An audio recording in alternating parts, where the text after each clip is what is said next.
অসমমুখী উত্তৰ পূবৰ ৰাজ্যত আবদ্ধ লোকসকল আজিৰ পৰা ছিক্কিমক বাদ দি অসমলৈ আহিব পাৰিব উত্তৰ পূবৰ ৰাজ্যত আবদ্ধ লোকসকল প্ৰথম পৰ্যায়ত নিজা বাহন থকা সকলে আহিব পাৰিব অসমলৈ অনুমতি পত্ৰ অবিহনে অসমত প্ৰৱেশ কৰিব পাৰিব সকলোৰে স্বাস্থ্য পৰীক্ষা কোৱাৰেণ্টাইন হ'ব 5 দিনৰ পৰা 14 দিন পৰ্যন্ত থাকিব লাগিব কোৱাৰেণ্টাইনত কিছুদিন পাছতে উত্তৰ পূবৰ ৰাজ্যলৈ বাছ যাব ডিমাপুৰ ইটানগৰ আগৰতলালৈ বাছ যাব কিছুদিন পাছত কিন্তু প্ৰথম পৰ্যায়ত নিজা বাহনেৰে সকলো আহিব লাগিব আমি জনাইছো যে অসমমুখী হৈছে উত্তৰ পূবৰ অন্যান্য ৰাজ্যত আবদ্ধ লোকসকল আজিৰ পৰা ছিক্কিমক বাদ দি অসমলৈ আহিব পাৰিব উত্তৰ পূবৰ ৰাজ্যত আবদ্ধ লোকসকল আৰু প্ৰথম পৰ্যায়ত নিজা বাহন থকা সকল আহিব পাৰিব তাৰ পিছতে যেহেতু বাছৰ ব্যৱস্থা কৰা হ'ব অনুমতি পত্ৰ অবিহনে অসমত প্ৰৱেশ কৰিব পাৰিব লোকসকল আৰু সকলোৰে স্বাস্থ্য পৰীক্ষা কোৱাৰেণ্টাইন কৰা হ'ব 5 দিনৰ পৰা 14 দিন পৰ্যন্ত থাকিব লাগিব কোৱাৰেণ্টাইনত কিছুদিন পাছত উত্তৰ পূবৰ ৰাজ্যলৈ বাছ যাব ডিমাপুৰ ইটানগৰ আগৰতলালৈ বাছ চলাচল কৰিব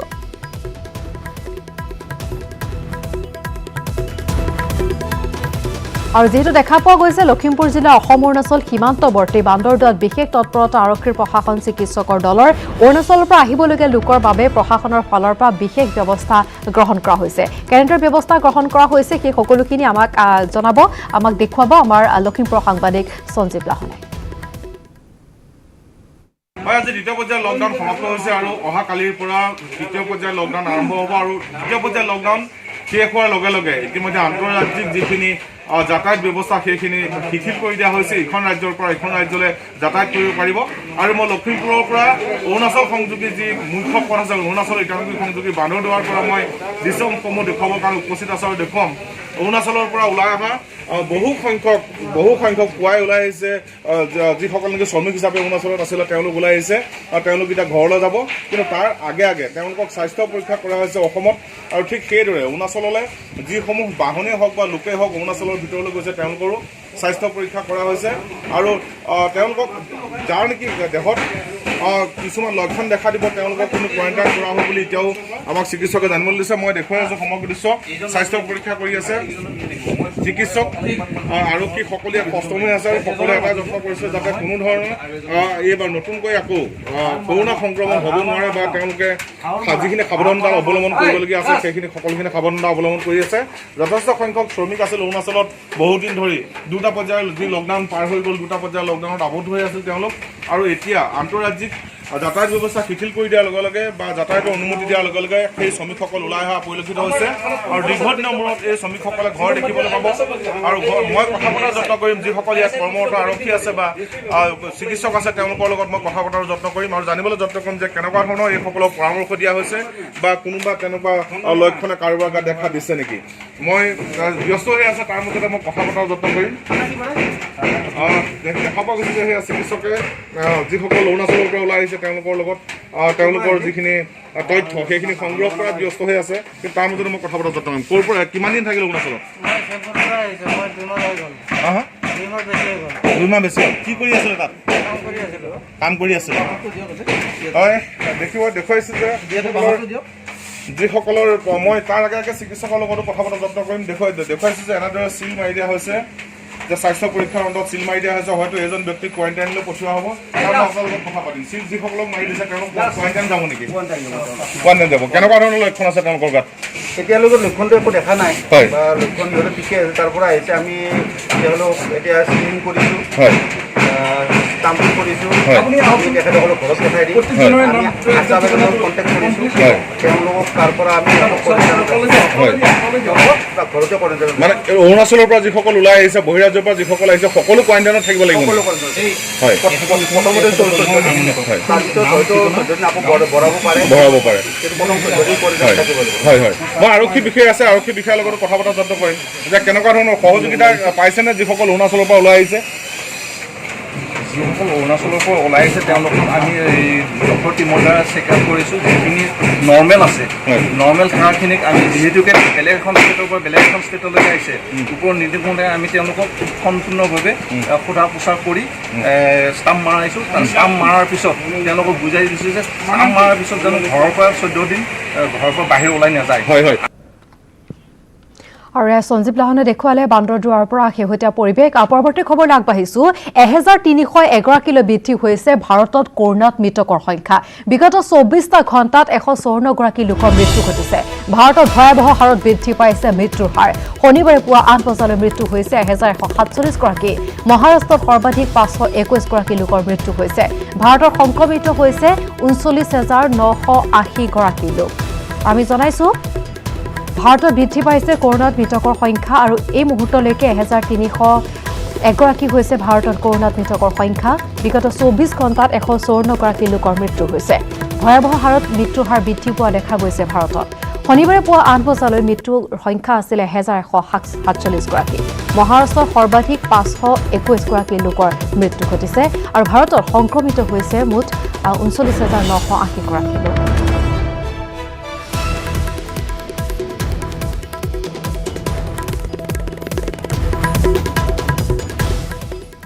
লকডাউনৰ ফলত বিগত 40টা দিনে অচল মীনা বজাৰত আবদ্ধ হৈ আছে 16 জন লোক।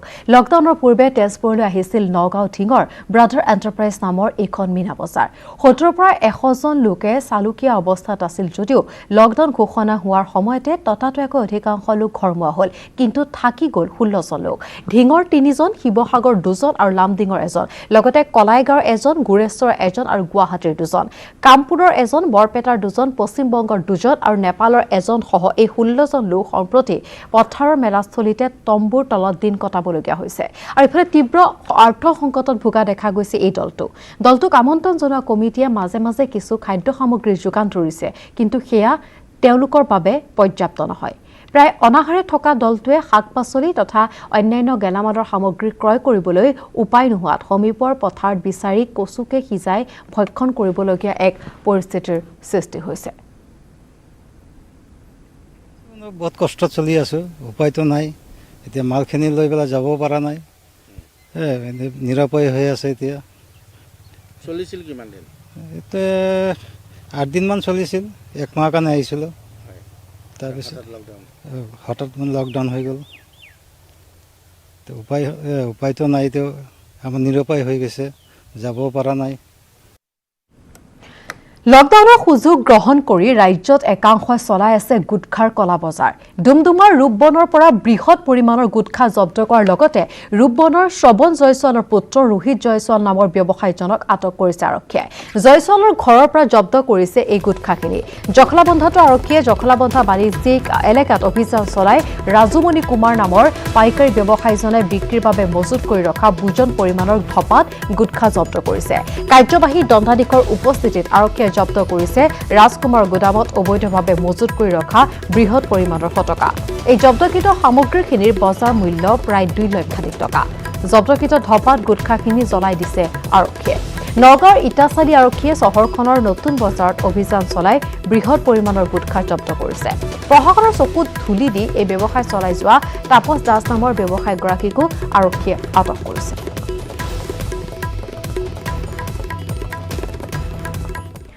আৰু জনা বিচাৰিছে এবাৰ বঙাইগাঁৱৰ খবৰ। বঙাইগাঁৱত 5 গৰাকী লোক কৰোনাত আক্ৰান্ত হোৱাৰ পিছতে তেওঁলোকৰ সংস্পৰ্শলৈ অহা লোকসকলৰ তালিকা প্ৰস্তুত কৰিছে প্ৰশাসনে। আৰু এতিয়ালৈকে লাভ কৰা তথ্য অনুসৰি সংস্পৰ্শিত ব্যক্তিসকলক বিভিন্ন শিক্ষানুষ্ঠানত নতুনকৈ শিবিৰ স্থাপন কৰি কোৱাৰেণ্টাইনৰ ব্যৱস্থা কৰিছে। ইতিমধ্যে কোৱাৰেণ্টাইন কৰা হৈছে চিকিৎসক, স্বাস্থ্যকৰ্মী আৰু বহু সাধাৰণ লোক। আজি তেওঁলোকৰ যিহেতু পৰীক্ষাৰ ফলাফল লাভ কৰাৰ সম্ভাৱনা আছে। আৰু ইফালে বঙাইগাঁও চহৰৰ বৃহৎ এলেকা সামৰি কণ্টেইনমেণ্ট জ'ন হিচাপে ঘোষণা কৰি সতৰ্কতামূলক ব্যৱস্থা গ্ৰহণ কৰিছে জিলা প্ৰশাসনে। কোভিড-19ৰ কণ্টেইনমেণ্ট জ'ন সম্বন্ধীয় গৃহ মন্ত্ৰালয়ৰ নিৰ্দেশনা অনুসৰি বঙাইগাঁও জিলাৰ কণ্টেইনমেণ্ট জ'নসমূহত গেলামাল, শাক-পাচলি, গাখীৰ, কণীয়াৰ ঔষধ আদি অত্যাৱশ্যকীয় সামগ্ৰী হোম ডেলিভাৰী দিয়া হ'ব।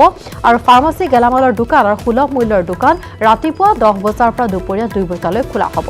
এই দোকানসমূহত হাত ধোৱাৰ ব্যৱস্থা কৰা হ'ব আৰু মাস্ক পিন্ধা আৰু সামাজিক দূৰত্ব মানি চলাটো বাধ্যতামূলক কৰা হৈছে।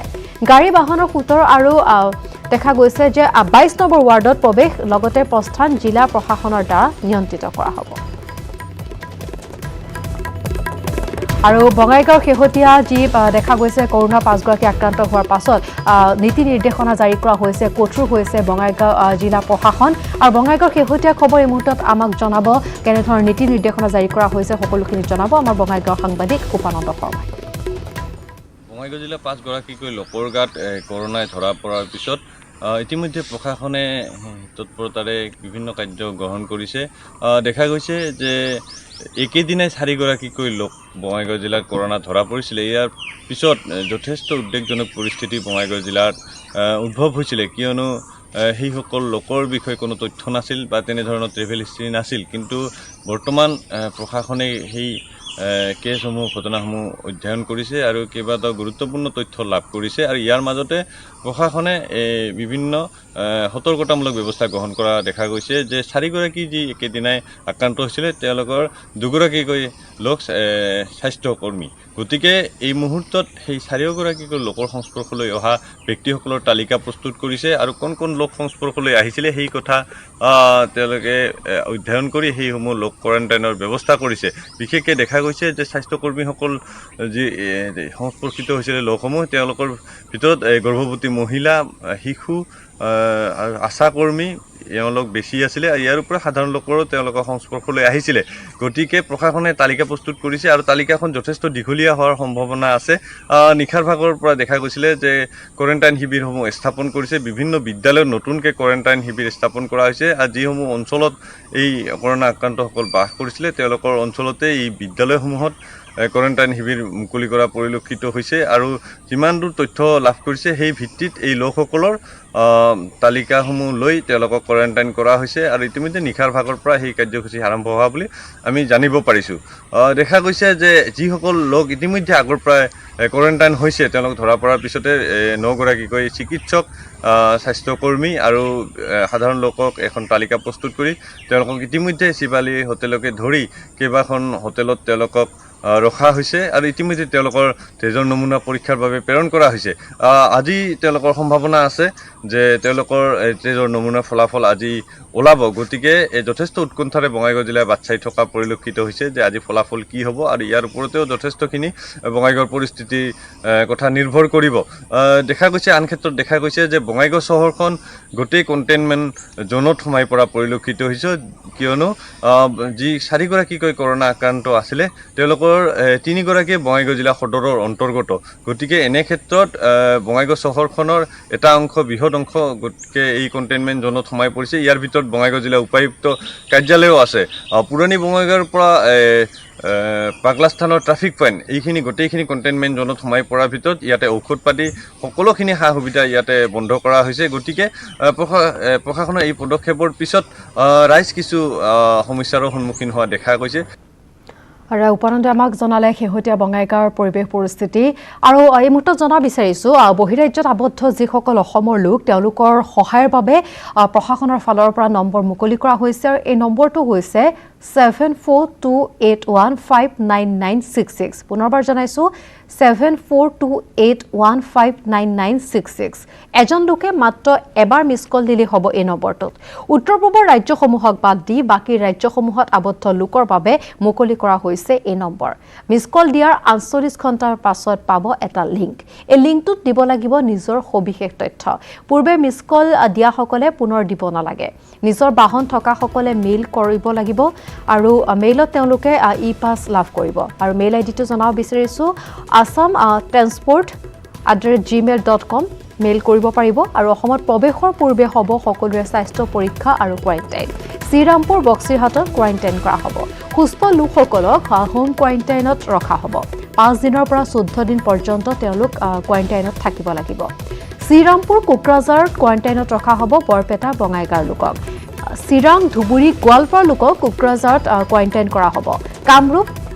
কামৰূপ মহানগৰৰ লোকক সৰু সজাইলৈ প্ৰেৰণ কৰা হ'ব। দৰং, নগাঁও, মৰিগাঁৱৰ লোকক প্ৰেৰণ কৰা হ'ব সৰু সজাইলৈ।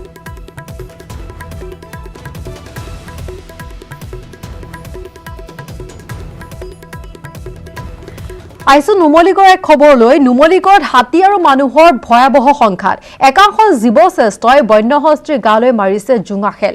আহত বন্যহস্তীৰ প্ৰাণকাতৰ চিঞৰ। দৃশ্য নুমলীগড়ৰ বৰচাপৰি অঞ্চলত। আজি কেইবাদিনো ধৰি দেখা গৈছে এটা বৃহৎ বন্যহস্তীয়ে ত্ৰাসৰ সৃষ্টি কৰি আহিছে নুমলীগড়, লেটেকু চাপৰি, বৰগৰীয়া, কমৰগাঁও আদি অঞ্চলত। মানুহলৈ চোচালোৱা জাকৰ মাজৰ এটা বন্য হস্তীলৈ জোঙা খেল দলিয়াই দিছে আৰু সেই খেলে আঘাত কৰি সোমাই গৈছে বন্য হস্তীৰ দেহত আৰু তাৰ পিছত মৰণ কাতৰ চিঞৰ হাতীটোৰ। মুঠৰ ওপৰত মানুহলৈ যিমানেই চোচা লৈছে সিমানেই লোকসকলে উভতি ধৰিছে হাতী জাকটোক আৰু আক্ৰমণ কৰা দেখা গৈছে নিৰ্মমভাৱে। হাতীজাকৰ কাৰণেতো বহুত ক্ষয়ক্ষতি হৈছে। আমাৰ ইয়াত যেতিয়া নেকি আঘোণমহীয়াৰ পৰা পহিলা মানে ধৰি লওক মানে আমাৰ শালি খেতিৰ দিনৰ কঠীয়া পৰা দিনৰ পৰাই আমাৰ ইয়াততো জানেই চবে আমাৰ ইয়াতে হাতীবিলাক থাকে। গতিকতে মাজতে কিছুদিন নাই হৈছে, যেতিয়া আঘোণমহীয়া আছে আঘোণমহীয়া দিনৰ পৰা প্ৰায় হাতী আহি ইয়াত ফলপ কৰে। খেতি চপাওঁতেও বহুত অসুবিধা। এতিয়াও যিসকলৰ ৰবি শস্য আছে ৰবি শস্যও মানে বহুত অনিষ্ট কৰিছে। আৰু হাতী মানুহৰ সংঘাতৰ এই ছবিখন আমি দেখুৱাইছো আৰু এই সন্দৰ্ভত আমাক আৰু অধিক তথ্য জনাব আমাৰ নুমলীগড় সাংবাদিক। হয়, নুমলীগড়ত হাতী মানুহৰ সংঘাতে ভয়াৱহ ৰূপ ধাৰণ কৰিছে। তলাবন্ধৰ সময়ছোৱাত নুমলীগড়ৰ বিভিন্ন অঞ্চল ৰজাবাৰী, লেটেকুজান, বৰগৰীয়া, বৰচাপৰি অঞ্চলত এটা বৃহৎ বন্যহস্তী জাকে আজি কেইবাদিনো ধৰি অৱস্থান কৰি আছে। আৰু এই হাতীজাকটোৱে এতিয়া যিহেতু ৰবি শস্যৰ খেতিৰ সময় আৰু এই ৰবি শস্য যিসমূহ ৰঙালাও, জলকীয়া, ভেন্দি, বেঙেনা খেতি আছে সেই খেতিসমূহ খাই তহিলং কৰিছে। আৰু সেই হাতীজাকটো খেদিবলৈ যিসকল স্থানীয় লোক ওলাই আহিছে তেওঁলোকে দেখা পোৱা গৈছে এক হাতী মানুহৰ শিহৰণকাৰী দৃশ্য দেখিবলৈ পোৱা গৈছে। বন্যহস্তীয়ে মানুহলৈ চোচা লোৱা বন্যহস্তী খেলেৰে আক্ৰমণ কৰিছে, অতি নৃশংসভাৱে আক্ৰমণ কৰিছে এই বৰচাপৰি অঞ্চলত থকা এই হাতীজাকটোত। আজি কেইবাদিনো ধৰি যিহেতু হাতীজাকটো এই স্থানত অৱস্থান কৰি আছে আৰু তাৰ পিছতেই দেখিবলৈ পোৱা গৈছে এক হাতী মানুহৰ ভয়াৱহ যুদ্ধ দেখিবলৈ পোৱা গৈছে। জাকৰ মাজৰ এটা হাতীয়ে চোচা লোৱা দৃশ্য নিউজ 18 অসম নৰ্থ ইষ্টৰ দৰ্শকসকলে এই মুহূৰ্তত দেখিছে। সেই দৃশ্যটো অতি ভয়াৱহ দৃশ্য বুলি ক'ব লাগিব। চোচা লোৱা হাতীটো খেলেৰে আক্ৰমণ কৰিছে আৰু হাতীটো গুৰুতৰভাৱে আহত হৈছে। মোৰ লগত এই মুহূৰ্তত কেইবাজনো লোক আছে, মই জানিব বিচাৰিম কি ক'ব। হাতী মানুহৰ এক শিহৰণকাৰী দৃশ্য বুলি ক'ব লাগিব। খেদি অহা হাতী খেলেৰে আক্ৰমণ কৰিছে লোকসকলে, কি ক'ব এই বিষয়ে? হয়, চাওক, এতিয়া বৰ্তমান লকডাউনৰ সময়ত গোটেই আমাৰ ৰাইজ ভিতৰত সোমাই আছে। সেই সময়তে বনৰীয়া হাতীৰ জাক আহি আমাৰ বৰচাপৰি, লেটেকুজানক আদি কৰি নুমলীগড়ৰ বিভিন্ন অঞ্চলত বনৰীয়া হাতীয়ে আমাৰ গাঁৱৰ যিসকল খেতিয়ক আছে ৰঙালাওকে আদি কৰি বিভিন্ন খেতিসমূহ খাই ধ্বংস কৰিছে। ইতিমধ্যে হাতীয়ে যেতিয়া মানুহলৈ চোচা লৈছে তেতিয়া মানুহে সেই হাতীক আক্ৰমণ কৰিছে। এনেকৈ যদি থাকে বৰ্তমান হাতী মানুহৰ সংঘাত অতি ভয়ংকৰ হৈ পৰিব। গতিকে বন বিভাগে যদি অনতিপলমে কোনো বিচাৰ নকৰে তেতিয়াহ'লে আমাৰ এক বিশেষ পৰিস্থিতিৰ সৃষ্টি হোৱাৰ সম্ভাৱনা আছে। দেখা পোৱা গৈছে এটা বন্যহস্তীক খেলেৰে আক্ৰমণ কৰিছে আৰু বন্যহস্তীটো গুৰুতৰভাৱে আহত হৈছে, কিন্তু বন বিভাগে কোনো ব্যৱস্থা গ্ৰহণ কৰা নাই। আচলতে বন বিভাগ উপস্থিত নথকাৰ কাৰণে সেই পৰিস্থিতিৰ সৃষ্টি হৈছে, কিয়নো বেংকৰ পৰা লোন লৈ হওক, বিভিন্ন সংস্থাৰ পৰা লোন লৈ হওক, খেতিয়কসকলে ইয়াত খেতি কৰিছে। গতিকে সেই খেতিসমূহ যেতিয়া বনৰীয়া হাতীয়ে ধ্বংস কৰিছে তেতিয়া আমাৰ গাঁৱৰ ৰাইজে সেই হাতীক আক্ৰমণ কৰিবলগীয়া হৈছে। কিন্তু অতি নৃশংসভাৱে দেখা পোৱা গৈছে, নৃশংসভাৱে আক্ৰমণ কৰিছে, খেলেৰে হাতীক খুচি দিছে আৰু সেই খেল হাতীৰ গাত লাগি গৈছে। কি ক'ব এই ক্ষেত্ৰত? চাওক, সেইটো আমাৰ এতিয়া উপায় নাই। যেতিয়া আমাৰ গাঁৱৰ মানুহে সেই হাতীক খেদিবলৈ যায়, সেই হাতীয়ে যেতিয়া মানুহক আক্ৰমণ কৰিবলৈ আহে তেতিয়া মানুহে নিজৰ জীৱন ৰক্ষা কৰিবৰ হেতু তেনেকুৱা আক্ৰমণ কৰিবলগীয়া হৈছে, কিয়নো সেই সময়ত বন বিভাগৰ কোনো ব্যক্তি উপস্থিত নাছিল। সেইকাৰণে গাঁৱৰ ৰাইজে তেনেকৈ আক্ৰমণ কৰিছে।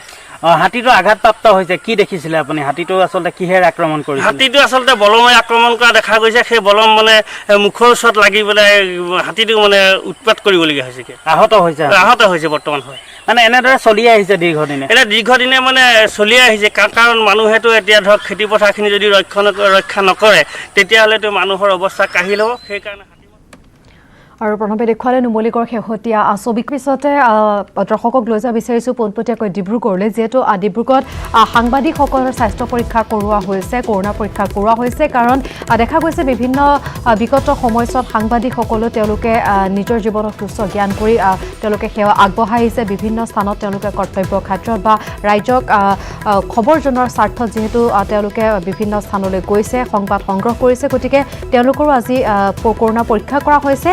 আৰু এই সন্দৰ্ভত পোনপটীয়াভাৱে জানিবৰ বাবে আমি পোনপটীয়াকৈ সংযুক্ত হৈছোঁ টমাছ বৰাগোহাঁইৰ সৈতে। টমাছে আমাক জনাব আৰু অধিক তথ্য। টমাছ।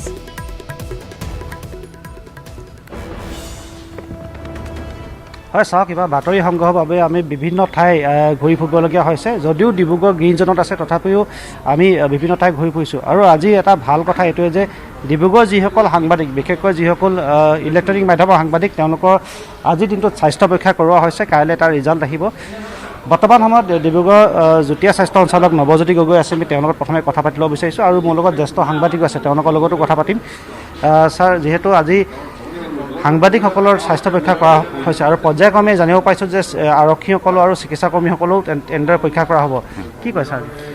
না আমাৰ ডিব্ৰুগড়খন আমি চ'ফাৰ এতিয়ালৈকে গ্ৰীণ জ'ন কৰি ৰাখিবলৈ আমি সমৰ্থ হৈছোঁ আৰু ভাগ্য বলতো আমি হৈ আছোঁ কিন্তু আমি তাৰ মাজতো আমি আমাৰ প্ৰচেষ্টাটো অব্যাহত ৰাখিছোঁ আৰু জিলা পৰ্যায়ত হওক আমাৰ DC মহোদয় উপায়ুক্ত মহোদয় আৰু অতিৰিক্ত উপায়ুক্ত মহোদয় পুলিচ প্ৰশাসন অসম চিকিৎসা মহাবিদ্যালয় সকলোৱে মিলি আমি বিভিন্ন পৰ্যায়ত আলোচনা কৰিছোঁ আলোচনাৰ মৰ্মে কিছুমান সিদ্ধান্ত হৈছে আমি তাৰ লগতে ICMRকো লগত ৰাখিছোঁ ICMR সদায় আমাক উপদেশ দি আছে তেওঁলোকৰ উপদেশ অনুসাৰে আমি বিভিন্ন পৰ্যায়ত আমি টেষ্টবিলাক কৰি আছোঁ আমি যিফালৰ পৰা সংক্ৰমণ ঘটিব পাৰে সেই সংক্ৰমণবিলাকত সেই চেইনটো ব্ৰেক কৰিবলৈ চেষ্টা কৰি আছোঁ তাত দেখিছোঁ যে আপোনালোকৰ মানুহবিলাকো ঘূৰি ফুৰিছে ইফালৰ পৰা ইফালে আপোনালোকে যিকোনো সময়তে গৈ পেলাই লাইভ টেলিকাষ্ট কৰিছে বা বিভিন্ন ধৰণৰ সংস্পৰ্শত আহিছে কেনেবাকৈ আপোনালোকৰ যোগেদি সেই বেলেগলৈ গুচি যাব পাৰে যিহেতু ধৰক আপোনালোকে যেনেকৈ আমাৰ ওচৰলৈ আহিছে আজি বাহিৰত গৈছে তাতো কথা পাতিছে সংক্ৰমিত ইজনে সেইদৰে এই চেইনটোৰে গৈ থাকিব পাৰে এইটো এটা সেই পৰ্যায়টো চেইনটো ব্ৰেক কৰিবৰ কাৰণে প্ৰথম পৰ্যায়ত আপোনালোকক আমি পৰীক্ষা কৰিছোঁ তাৰপিছত যিমানবিলাক ফ্ৰণ্টলাইন ৱৰ্কাৰ আছে সেইবিলাককো আমি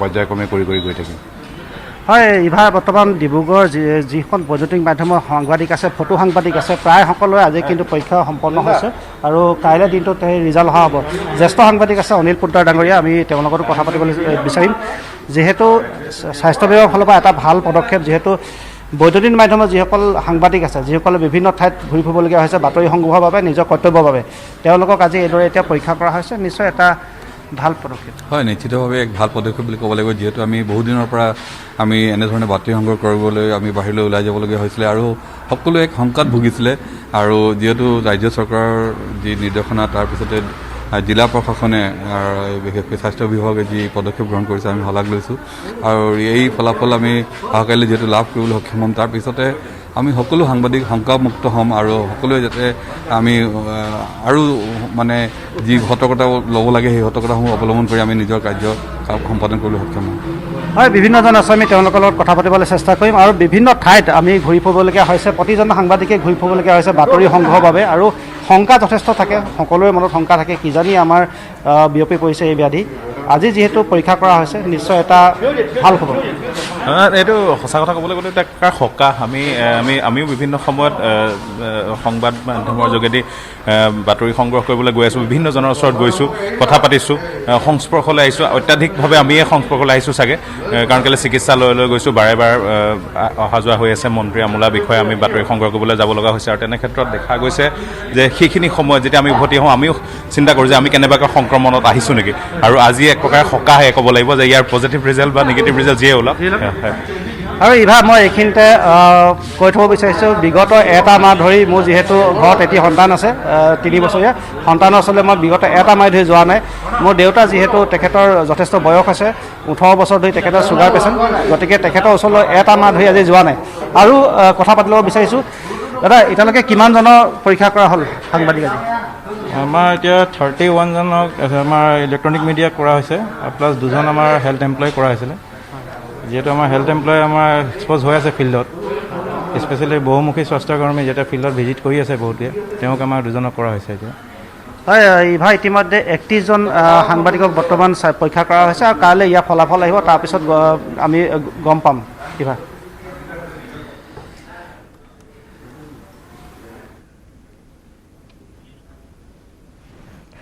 হয় টমাছ যেহেতু এক গুৰুত্বপূৰ্ণ প্ৰশংসনীয় পদক্ষেপ লৈছে সাংবাদিকৰ স্বাস্থ্য পৰীক্ষা কৰা হৈছে কাৰণ অন্যান্য জৰুৰীকালীন সেৱাৰ সমান্তৰালভাৱে সাংবাদিকসকলো নিজৰ আপোনজনৰ পৰা আঁতৰি সময়ছোৱাত যিহেতু তেওঁলোকে এনেদৰে কাম তেওঁলোকে কৰি আছে আৰু টমাছ আপুনি জনাই আছে যে বৰ্তমান চলি আছে স্বাস্থ্য পৰীক্ষা আৰু যেহেতু আৰু কিছু সংখ্যক সাংবাদিকৰ এতিয়াও পৰীক্ষা কৰিবলৈ বাকী আছে জনাইছে আৰু আমি ধন্যবাদ জ্ঞাপন কৰিছোঁ যি প্ৰশংসনীয় পদক্ষেপ আচলতে ডিব্ৰুগড়ত গ্ৰহণ কৰা হৈছে টমাছ ধন্যবাদ আপোনাক এই মুহূৰ্তত ডিব্ৰুগড় এই শেহতীয়া খবৰ আপুনি জনালে সমান্তৰালভাৱে দেখুৱালে এই দৃশ্যৰে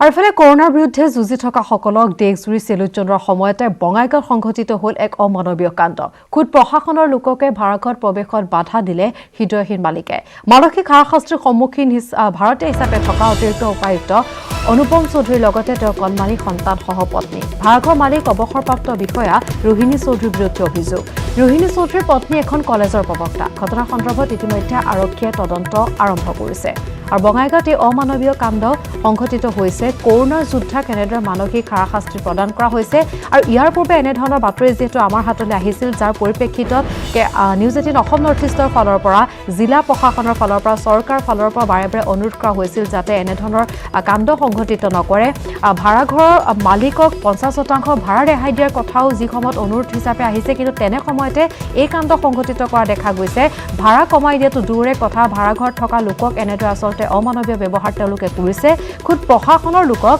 ভাড়াঘৰত প্ৰৱেশত বাধা প্ৰদান কৰিছে হৃদয়হীন মালিকে মানসিক হাৰাশাস্তিৰ সন্মুখীন হৈছে ভাৰতীয় হিচাপে থকা অতিৰিক্ত উপায়ুক্ত অনুপম চৌধুৰীৰ লগতে তেওঁৰ কণমানি সন্তানসহ পত্নী ভাড়াঘৰ মালিক অৱসৰপ্ৰাপ্ত বিষয়া ৰোহিণী চৌধুৰীৰ বিৰুদ্ধে এই অভিযোগ উত্থাপন হৈছে ৰোহিণী চৌধুৰীৰ পত্নী এখন কলেজৰ প্ৰবক্তা ইতিমধ্যে সমগ্ৰ ঘটনাৰ সন্দৰ্ভত আৰক্ষীয়ে তদন্ত আৰম্ভ কৰিছে আপুনি অলপমান ইমোশনেল ডিষ্টেন্স মেইনটেইন কৰক ল'ৰা ছোৱালীক যেতিয়া মুখখন চাব আহিছে তেওঁ ভিতৰত আহিবই বাদ দিছে আৰু তেওঁলোকেতো ৰাইজৰ হকে কৰি গৈছে ন আৰু এই মাইনাজনী ইমান সৰু সি ইমান মই এমাহ ধৰি নাছিলোৱে মই মঙলবাৰৰ দিনাখন আহিছো ইয়াতে তাৰ পিছৰ পৰাই মানে অত্যাচাৰ আৰু মানসিকভাৱে মানে কথা শুনাইছে আৰু আজি কৈছে যে তোমালোকে ইয়াৰ পৰা সোনকালে গুচি যোৱা আৰু বঙাইগাঁও সাংবাদিক উপানন্দ শৰ্মাৰ সৈতে আমি সংযুক্ত হৈছো উপানন্দ সমগ্ৰ ঘটনাৰ সন্দৰ্ভত আৰক্ষীয়ে তদন্ত আৰম্ভ কৰিছে এই যি অভিযোগ উত্থাপন হৈছে ৰোহিণী চৌধুৰীৰ বিৰুদ্ধে তেওঁলোকে তাৰ কিবা প্ৰত্যুত্তৰ দিছে এতিয়ালৈকে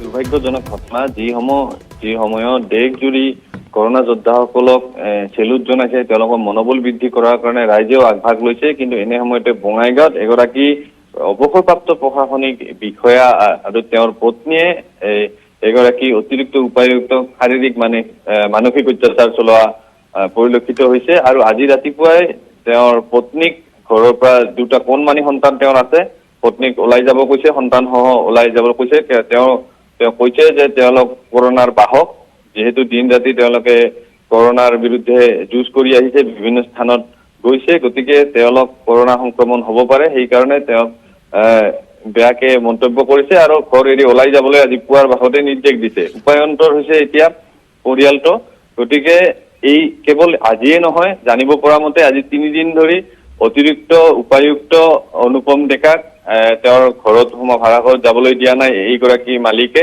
আৰু তেওঁ এই কাৰণে 3 দিন ধৰি তেওঁ বঙাইগাঁৱৰ এখন হোটেলতে আছে যোৱা নাই কিন্তু যোৱাকালিও আবেলি ভাগত তেওঁ পুত্ৰক দেখা কৰিবলৈ গৈছিলে গেটৰ বাহিৰৰ পৰাই তেওঁ পুত্ৰক দেখা কৰিব খুজিছিলে কিন্তু সেয়া তাৰ কাৰণেও তিৰ্যক মন্তব্য কৰিছে সমালোচনা কৰিছে আৰু অভতাই পঠাইছে যে এনেধৰণৰ ঘটনাৰ পিছত আজি ৰাতিপুৱা পুনৰ এক ঘটনা সংঘটিত কৰিলে গতিকে যি দুগৰাকী মালিকৰ কথা ক'ব বিচাৰিছো তেওঁলোক এগৰাকী ৰোহিণী চৌধুৰী তেওঁ অৱসৰপ্ৰাপ্ত প্ৰশাসনিক বিষয়া আৰু তেওঁৰ পত্নী ডায়েটৰ প্ৰবক্তা বিপাশা চৌধুৰী গতিকে দুয়োগৰাকী তথাকথিত শিক্ষিত আৰু সম্ভ্ৰান্ত পৰিয়ালৰ বুলি দাবী কৰা হয় যদিও কোৱা হয় যদিও কিন্তু তেওঁলোকৰ ব্যৱহাৰ কিন্তু এক বিপৰীত প্ৰতিফলিত হৈছে যি সময়ত আমি কৰোনা যোদ্ধাসকলক শ্ৰদ্ধা কৰিব লাগে মনোবল বৃদ্ধি কৰিব লাগে কিন্তু সেই সময়ত তেওঁলোকক মানসিকভাৱে হাৰাশাস্তি কৰাৰ অভিযোগ উত্থাপন হৈছে আৰু ইতিমধ্যে আমি তেওঁৰ পত্নীৰ বক্তব্য সংগ্ৰহ কৰিছো তেওঁ যথেষ্ট দুখ পাইছে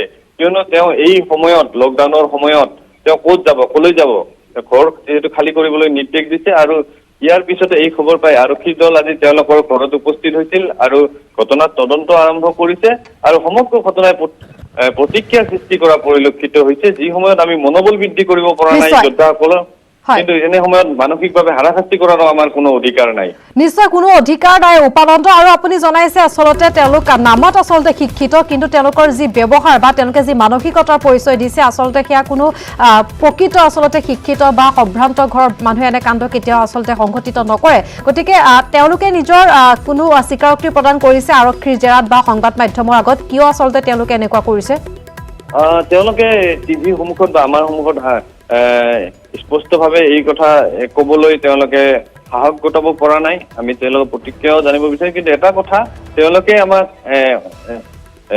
অনানুষ্ঠানিকভাৱে এটা কথা কৈছে যে তেওঁলোকে আছে এই ধৰণৰ মন্তব্য তেওঁলোক যি কথা কৈছিলে আচলতে সেইখিনি তেওঁলোকৰ সেইখিনি কৰিব বিচৰা নাছিলে তেওঁলোকে আছে বুজাত ভুল বুলি ক'ব খুজিছে কিন্তু কথাখিনি তেওঁলোকে এতিয়া আঁতৰি যাব খুজিছে, যিহেতু তেওঁলোকক প্ৰশাসনৰ তৰফৰ পৰা কোৱা হৈছে, আৰক্ষীৰ ফালৰ পৰা কোৱা হৈছে, কিন্তু সমগ্ৰ বিষয়টোৰ পৰা তেওঁলোকে এতিয়া ফালৰি কাটি বা অন্য ৰূপ দিবলৈ চেষ্টা কৰিছে। কিন্তু গোটেই ঘটনাটো দুৰ্ভাগ্যজনক আৰু তেওঁলোকে এতিয়া এই গোটেই কথাটো আমাৰ সন্মুখত আনুষ্ঠানিকভাৱে বক্তব্য ৰাখিবলৈ কিন্তু অস্বীকাৰ কৰা পৰিলক্ষিত হৈছে। স্বাভাৱিকতে উপাদান্ত গোটেই ঘটনাটোৱে আচলতে দুৰ্ভাগ্যজনক, কাৰণ দেখা পোৱা গৈছে যিসকল লোকে অহৰ্নিশে কেৱল বঙাইগাঁৱৰ এই উদাহৰণে নহয়, ইয়াৰ পূৰ্বেও নিউজ 18 অসম নৰ্থ ইষ্টলৈ আৰু আমালৈ যিহেতু যিসমূহ ফোন কল আহে বা এনেকুৱা ধৰণৰ অসুবিধা দেখা পোৱা গৈছে, যাৰ পৰিপ্ৰেক্ষিততে এতিয়া ৰাজ্য প্ৰশাসনৰ ফালৰ পৰা চৰকাৰৰ ফালৰ পৰা আচলতে ভাড়াঘৰ মালিকক এইটো কথালৈকে অনুৰোধ জনোৱা হৈছে যাতে তেওঁলোকে ভাড়াৰ ক্ষেত্ৰতো হয়তো কিছু যদি সকাহ দিব পাৰে, এয়া নিৰ্দেশ নহয়, আহ্বানহে জনোৱা হৈছিলে। কিন্তু তাৰ পিছতো ভাড়াৰ ক্ষেত্ৰত সকাহ দিয়াটো বহু দূৰৰে কথা, ভাড়া বিচাৰি হাৰাশাস্তি কৰাও বহু আমি ঘটনা দেখা পাইছোঁ এই যি লকডাউনৰ সময়ছোৱাত। কিন্তু তাতোতকৈ আচলতে দুৰ্ভাগ্যজনক কথাটো হৈছে ভাড়া বিচাৰতে ক্ষান্ত থকা নাই যিসমূহ জৰুৰীকালীন সেৱাৰ সৈতে জড়িত। এনেবোৰ আচলতে সংবাদকৰ্মীৰ লগতো উপানন্দ ঘটনা সংঘটিত হৈছে, যিসমূহ পোহৰলৈ আহিছে বা কেৱল বঙাইগাঁৱৰ এই ঘটনা নহয়, ৰাজ্যৰ বিভিন্ন প্ৰান্তত জৰুৰীকালীন সেৱাৰ সৈতে জড়িত চিকিৎসা কৰ্মী, সংবাদকৰ্মী, বিভিন্ন ক্ষেত্ৰৰ লোকসকলৰ সৈতে এই আচলতে এনেধৰণৰ ঘটনা সংঘটিত হৈছে। গতিকে আমি সেইসকল লোকক বাৰে বাৰে আহ্বান জনাব বিচাৰিছোঁ, এইখিনি সময়ত আপোনালোকে মনোবল বৃদ্ধি কৰক, জৰুৰী সেৱাৰ সৈতে জড়িত লোকসকলক। তাৰ সলনি আপোনালোকে আচলতে মানসিকভাৱে এনেদৰে হাৰাশাস্তি তেওঁলোকক নকৰিব, সেই অনুৰোধ আমি জনাইছোঁ। আৰু উপানন্দ আপোনাক ধন্যবাদ জনাইছোঁ আৰু আশা কৰিছোঁ এই বাতৰি আমি সবিস্তাৰে সম্প্ৰচাৰিত কৰাৰ পিছত যাতে এই পৰিয়ালটোৱে ইতিমধ্যে আপুনি কৈছে যে তেওঁলোকে ইতিমধ্যে লজ্জিত হৈছে, যাৰ পৰিপ্ৰেক্ষিতত তেওঁলোকে এনে কোনো কথা কোৱা নাই, ভুল বুজিছে বুলিহে আচলতে তেওঁলোকে এই সমগ্ৰ বিষয়টোৰ পৰা দায় সাৰিব খুজিছে।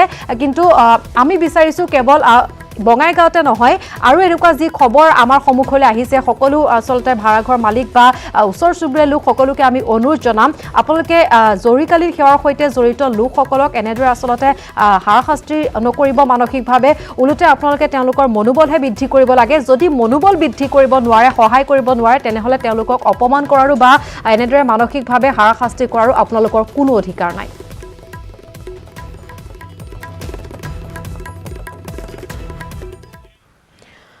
আগুৱাইছোঁ পৰৱৰ্তী খবৰলৈ। বিগত 4টা দশক জুৰি এটা হাঁহৰ গঁৰাল সদৃশ ঘৰত বাস কৰা এজন ব্যক্তি। ওদালগুৰি জিলাৰ কলাইগাঁৱৰ ৰূপাতল গাঁৱৰ সুধীৰ দাস নামৰ বৃদ্ধগৰাকীয়ে এটি গঁৰাল সদৃশ ঘৰত এক লেতেৰা কদৰ্যময় পৰিৱেশত বসবাস কৰি আহিছে। চৰম দৰিদ্ৰতাৰ বাৰ্ধক্যৰ ভৰত কোঙা এই সুধীৰৰ জীৱন।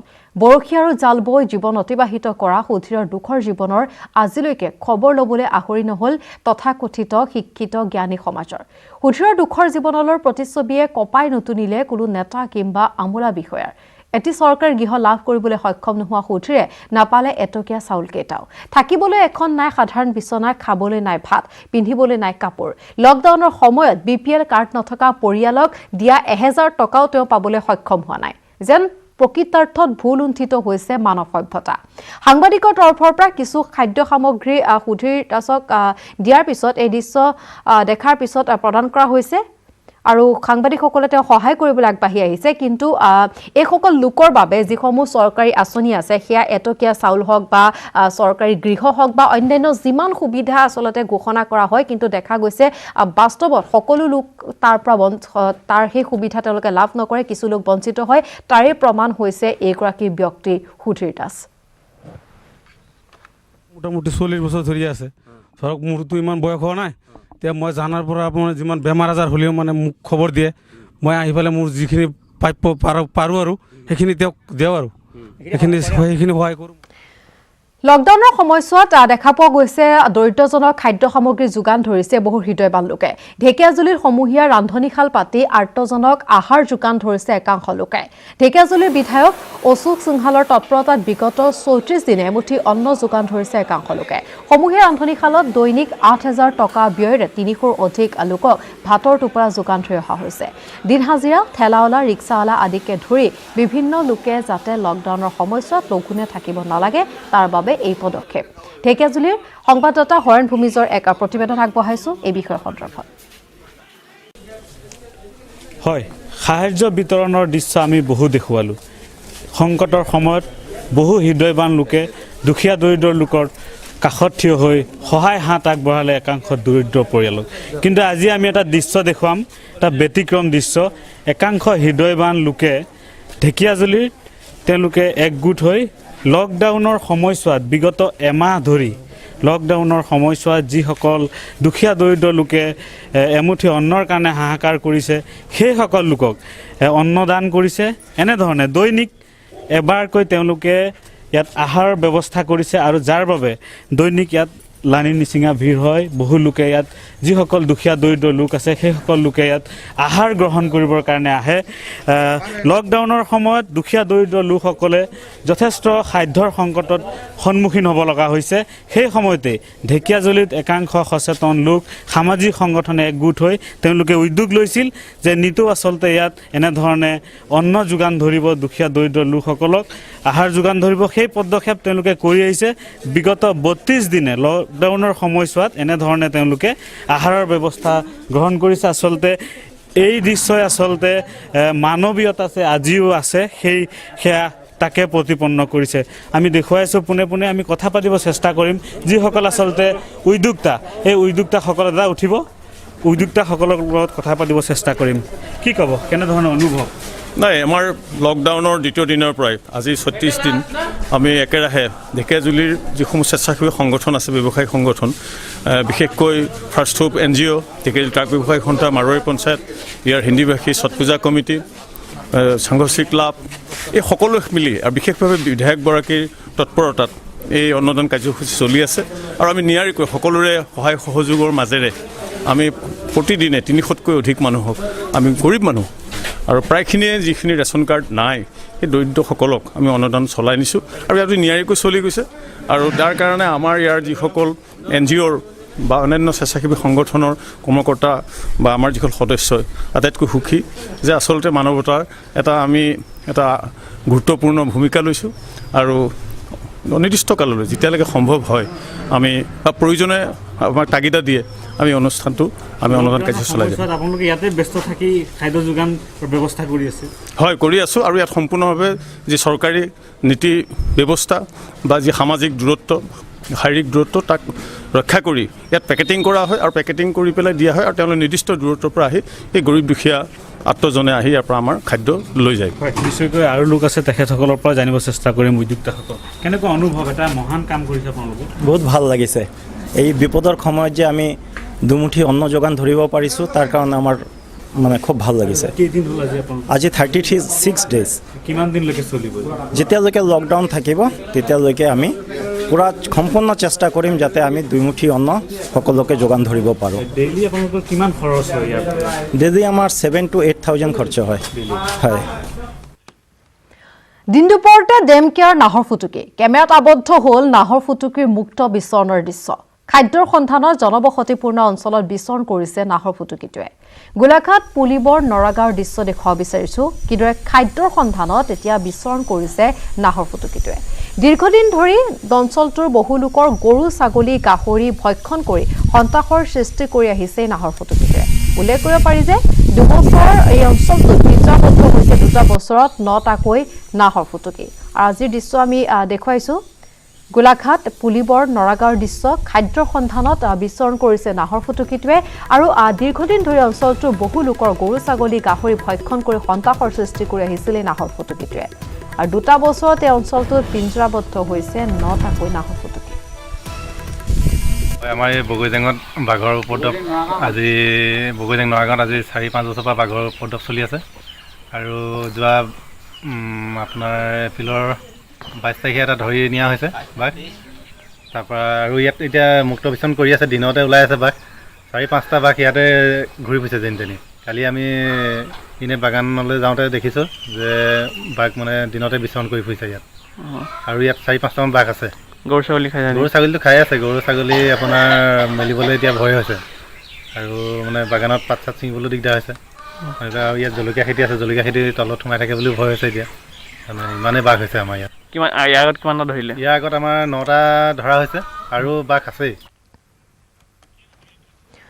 গাহৰিৰ পাছত এইবাৰ অচিন ৰোগত মৃত্যু হৈছে গৰুৰ নলবাৰী মুকালমুৱাত অৰ্ধশতাধিক গৰুৰ মৃত্যু হোৱা চিন্তিত হৈ পৰিছে কৃষকসকল কিছুদিন পূৰ্বে লাৰগছি গাঁৱৰ এজন লোকৰ অষ্ট্ৰেলিয়ান জাৰ্চি গৰু আকস্মিকভাৱে মৃত্যু হৈছিল আৰু তাৰ পাছত মোকালমৰ আন এজন কৃষকৰ অচিন ৰোগত আক্ৰান্ত হৈ মৃত্যু হৈছিল এটা মহৰ প্ৰথম অৱস্থাত গৰুবোৰৰ হঠাতে পেটটো ফুলি উঠে আৰু কিছু সময় ছটপটাই থকাৰ পিছত মৃত্যুমুখত পৰে অচিন ৰোগত আক্ৰান্ত হৈ চৰাঞ্চলকে ধৰি আন বহু অঞ্চলত এতিয়া দেখা গৈছে পশুধনৰ মৃত্যু হৈছে যাৰ ফলত চিন্তাত পৰিছে কৃষকসকল আৰু ইফালে পশুধনৰ মৃত্যুৰ সন্দৰ্ভত কোনো নিশ্চিত তথ্য নাই চিকিৎসকৰ হাতত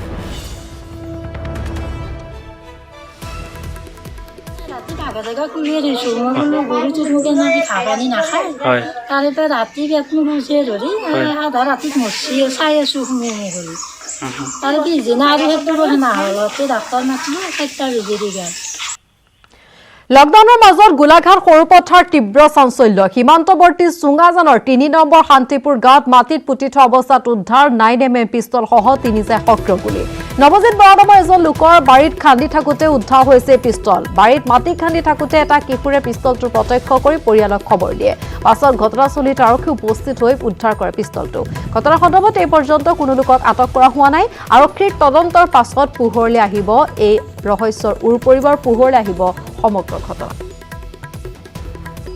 নৱজিত বৰা বাৰী মাটি অলপমান মানে নিছিলে সেই ঘৰ মুচিবৰ কাৰণে তাৰপৰা ল'ৰাটোৱে সেই কি কয় সেয়া মাটি এডাবৰ ঘৰত থ'লেগৈ আৰু পিছৰ ডাবৰ মানে খান্দি থাকোঁতে কোৰত মানে সেইটো পিষ্টলটো লাগিলে কাৰ বাৰীত বস্তুটো ওলাইছে আপোনালোকৰ বাৰীত নে বেলেগৰ আমাৰ বাৰীত নহয় আমাৰ ওচৰৰে নৱজিত বৰা বুলি কয় তেখেতসকলৰ বাৰীত তাৰপিছত ল'ৰাটোৱে মানে চিনি নাপালে তথাপি মানে মোক দেখুৱাইছে গো মা বোলে এইটো কি বস্তু চোৱা বুলি কয় তাৰপৰা মই চালোঁ মই চাই মানে বহুত ভয় লাগিলে তাৰপৰা মই হৰেণ গোহাঁই জেঠুক মই গৈ ক'লোগৈ মানৱ সেৱাৰ পৃথিৱীৰ শ্ৰেষ্ঠ ধৰ্ম এই নীতিকে সাৰোগত কৰি শনিবাৰে বিয়লি সদৌ অসম ছাত্ৰ সন্থাৰ কেন্দ্ৰীয় সমিতিৰ সাধাৰণ সম্পাদক লুৰিণজ্যোতি গগৈ উপস্থিতিত মাৰ্ঘেৰিটাত সন্মিলিত সমাজ অসম জাতীয়তাবাদী যুৱ ছাত্ৰ পৰিষদ মটক আদছা আদি স্থানীয় দল সংগঠনৰ সহযোগত মাৰ্ঘেৰিটা সমষ্টিৰ উদ্যোগত লকডাউনৰ সময়ত যিসকল দুখীয়া লোকে খাদ্যবস্তু যোগাৰ কৰিব পৰা নাই তেনে লোকক সহায় কৰে প্ৰায় 200 লোকৰ মাজত খাদ্য বস্তুৰ টোপোলা দি সামূহিকভাৱে সহায়ৰ হাত আগবঢ়ায় মাৰ্ঘেৰিটা আঞ্চলিক আছুৰ উদ্যোগত শৃংখলাবদ্ধভাৱে দৰিদ্ৰ লোকৰ মাজত এইদৰে সহায় আগবঢ়াই মহানুভৱতা প্ৰকাশ কৰে আনহাতে লুৰিণজ্যোতি গগৈয়ে সংবাদ মাধ্যমৰ যোগেদি চৰকাৰক দাবী জনায় যে কা আন্দোলনৰ সময়ত যিসকল লোকক কাৰাবন্দী কৰি ৰাখিছে তেওঁলোকক যাতে মুক্তি কৰি দিয়ে অতি সোনকালে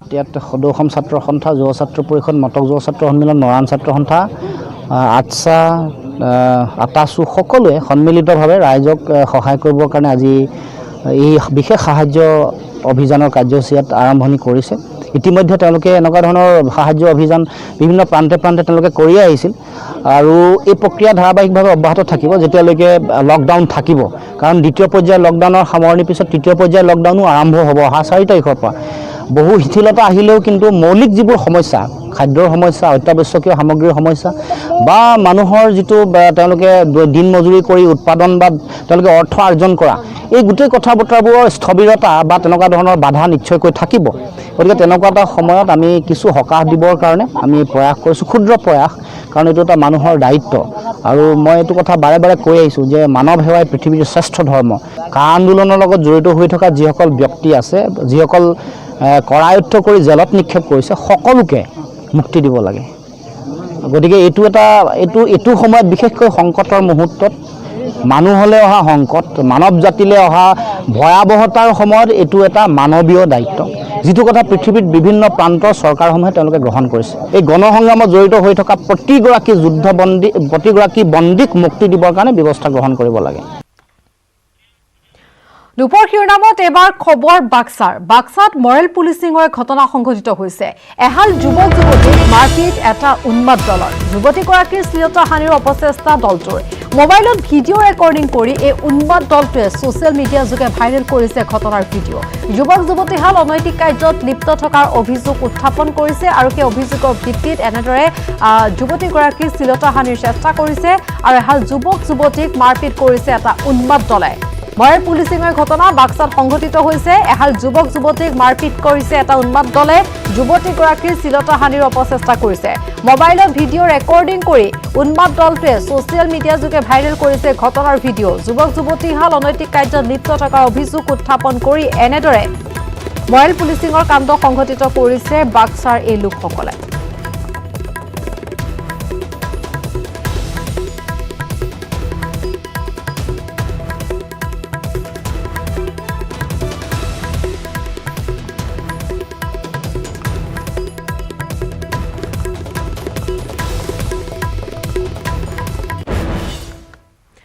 লকডাউনে সংকটত পেলাইছে ৰাজ্যখনৰ ই ৰিক্সা চালকসকলক। ৰাজ্যৰ হাজাৰ হাজাৰ শিক্ষিত নিবনুৱা যুৱকে ই ৰিক্সা চলাই জীৱন নিৰ্বাহ কৰি আহিছে, কিন্তু লকডাউনে ভয়াৱহ সংকট কঢ়িয়াই আনিছে এই ই ৰিক্সা চালকৰ জীৱনলৈ।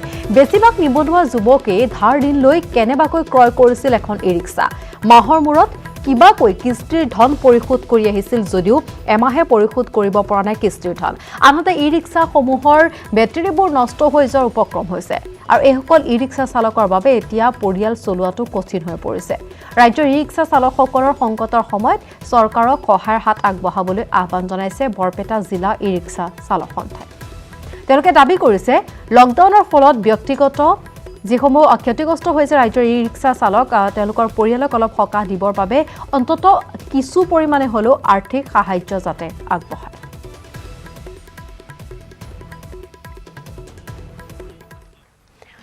অসমত আফ্ৰিকান সোয়াইন ফিভাৰত আক্ৰান্ত গাহৰি। ভূপালৰ পৰা অহা চেম্পল পৰীক্ষাৰ ৰিপৰ্টত এই উদ্বেগজনক তথ্য প্ৰকাশ পাইছে।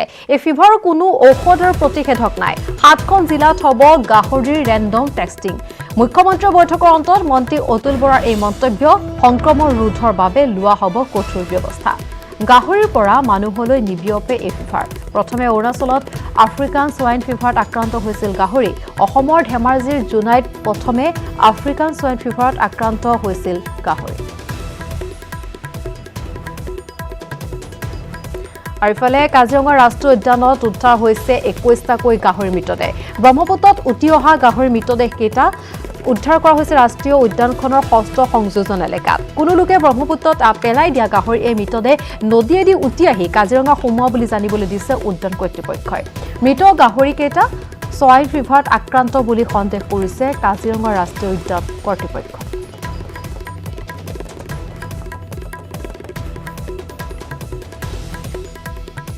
আৰু এই সন্দৰ্ভত আগবঢ়াইছো আমাৰ সাংবাদিক দিগন্ত হাজৰিকাৰ এক প্ৰতিবেদন। চাওক, কৰোনা ভাইৰাছৰ বিভীষিকাৰ মাজতে যিসকল কৃষক, সেই কৃষকসকলে সকলোলৈ ইতিমধ্যে যথেষ্ট সমস্যাৰ তেখেতসকল সন্মুখীন হৈছে। তাৰ সমান্তৰালভাৱে কিন্তু সমস্যাৰ সন্মুখীন হৈছে যিসকল গাহৰি পালক।